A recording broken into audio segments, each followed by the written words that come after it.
Olá, amigos e amigas. Estamos aqui para falar a respeito de uma hipótese levantada por alguns de nossos ouvintes, para alguns de nossos assinantes, leitores, alunos. É um ponto extremamente delicado que requer uma análise cuidadosa. Eu estou falando da questão da necessidade de você deixar o condenado por homicídio mais tempo em regime fechado do que o condenado por outras infrações penais. Será que aquele que pratica o pior de todos os crimes, que é o homicídio, crime doloso contra a vida, deveria ficar mais tempo preso do que o criminoso que pratica o estelionato, a corrupção ativa, o contrabando descaminho, o furto? Como funciona isso? Será que a questão da proporcionalidade da repressão penal está no campo da quantidade de tempo em regime fechado ou ela é lida de uma outra forma? Pois bem, vamos enfrentar essa questão. Vamos lá.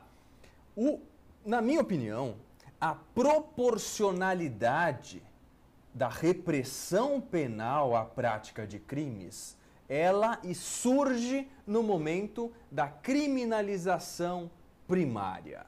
Que isso, professor?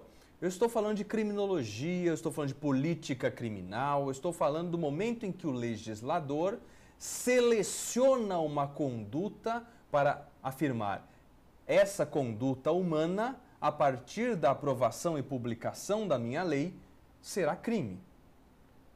Nesse momento, ao estipular que a conduta A, B, C ou Z passará a ser uma infração penal, descrevendo o verbo, o objeto material do crime, o objeto jurídico tutelado, no preceito primário, o legislador precisa estipular uma pena para esse crime novo.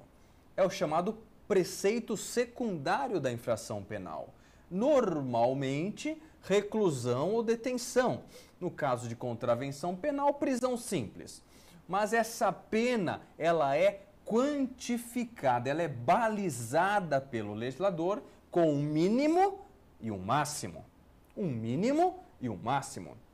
No caso do homicídio, eu tenho lá no artigo 121, matar alguém. E aí no preceito secundário, eu trabalho com uma reclusão que vai de 6 a 20 anos. A pena mínima que eles podem pensar para um homicídio é 6 anos e a pena máxima para um homicídio simples é 20 anos.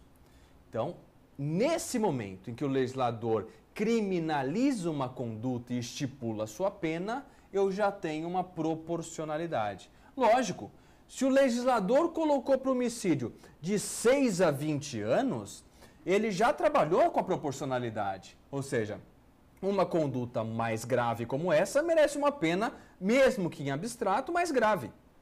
Já o furto, subtrair coisa alheia móvel para si ou para outrem, é um crime que não envolve violência nem grave ameaça, ninguém morre, por isso que a pena dele proporcionalmente é menor, de 1 a 4 anos. Então, perceba que eu já tenho uma proporcionalidade no momento da criminalização primária, no momento em que o legislador escolhe uma conduta humana e diz, a partir de hoje, isso é crime. Em seguida, o crime estava previsto na lei em tese, valendo para todo mundo no território nacional. Em seguida, alguém vai lá e comete o crime. Aí ele é preso em flagrante, começa a ação penal e o juiz no final aplica uma pena para esse sujeito. O juiz, no momento de aplicar a pena para esse réu, ele também trabalha com a individualização da pena. Ele também pega essa baliza de 6 a 20 anos e diz, nesse caso concreto que está aqui no meu processo, esse cara merece, por exemplo, 8 anos. Nem 6 nem 20, mas uma pena que está no intervalo delas. Por quê? Porque ele tem maus antecedentes. Por quê? Porque ele matou um próprio filho. Enfim, há uma série de situações que permitem que o juiz caminhe da pena mínima para a pena máxima e escolha a pena em concreto para essa pessoa. Já o caso de um homicídio qualificado, ele é mais grave que o homicídio simples. Homicídio qualificado, por exemplo, por asfixia, por outro motivo torpe, por um motivo fútil. Matei o outro porque ele torce para um outro time de futebol. Isso é fútil, portanto é qualificado. E a sua pena é maior, ela pode chegar a 30 anos. E o juiz também, no caso concreto, vai individualizar a pena desse sujeito. Aí surge a seguinte pergunta. Eu já tenho a proporcionalidade no momento do bem jurídico que eu estou protegendo com a pena que eu estipulo para o crime, isso no plano abstrato. No plano concreto, do processo, do caso concreto que aconteceu, eu tenho a proporcionalidade do crime que efetivamente aconteceu com a pena efetivamente aplicada pelo juiz, lá o legislador, aqui o juiz. Só que ainda há um terceiro momento, que é o momento da nossa discussão. Será que quem pratica crimes mais graves deve ficar mais tempo no regime fechado? Resposta: isso já acontece, mas não com o homicídio simples, e sim com o homicídio qualificado. Por quê? Se alguém pratica um homicídio qualificado, ele pratica um crime hediondo. O crime hediondo, para que exista progressão do regime fechado para o semiaberto, o sujeito tem que ficar mais tempo preso. Não 1/6 da pena cumprida ele já pode ir para o semiaberto, mas 2/5 da pena. Se ele for reincidente em crime hediondo, 3/5 da pena.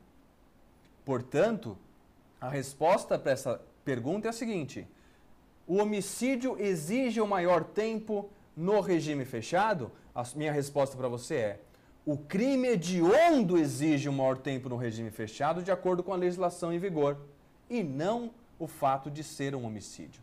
É a gravidade do crime que o coloca como um crime hediondo escolhido pelo legislador que fará com que o tempo de permanência no regime fechado seja maior do que um crime não classificado como hediondo, tá certo? Então, essa é a questão.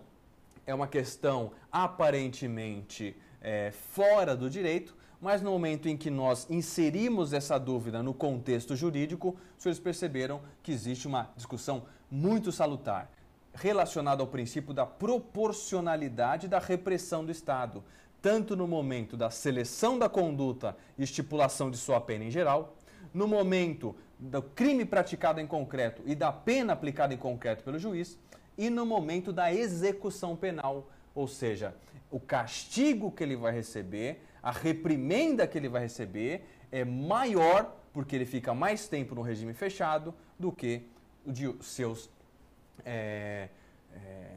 colegas de presídio que praticaram infrações penais diversas de crimes hediondos.